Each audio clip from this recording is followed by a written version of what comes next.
హెచ్చింపు, ఘనత దేవుని దగ్గర నుండే వస్తుంది. ఎవరైనా మిమ్మల్ని గుర్తించాలంటే అది దేవుడి దగ్గర నుంచే రావాలి. అది అందుకనే మనము దేవుని పాదాలు పట్టుకోవాలి, మనుషుల పాదాలు కాదు. ఇది చేస్తే బాగుంటుందా, అది చేస్తే బాగుంటుందా, ఇవి చేయాలా, ఇది ప్రమోట్ చేయాలా, అది ప్రమోట్ చేయాలి. You don't have to promote your self. When God is with you, he will honour you. You don't have to promote your self కదండి.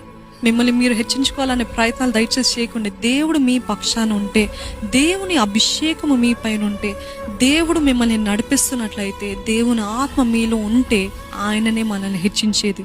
ఆయన ఆత్మ, his spirit will make the difference in our lives. తెలుసా అండి, మనల్ని ప్రత్యేకపరచాలి. అందరిలో మనము వేరుగా ఉండాలంటే ఆయన ఆత్మ ఉంటే తప్పనిసరిగా మనం అందరము వేరుగా ఉంటాం. అందరికీ ఎలాగంటే వాళ్ళందరూ ఒక రీతిగా మాట్లాడచ్చు, వాళ్ళందరూ ఒక రీతిగా ప్రవర్తించవచ్చు, వారందరూ ఒక రీతిగా ఆలోచించవచ్చు. కానీ దేవుని ఆత్మతో నింపబడిన వారు అదే విధంగా మాట్లాడలేరు,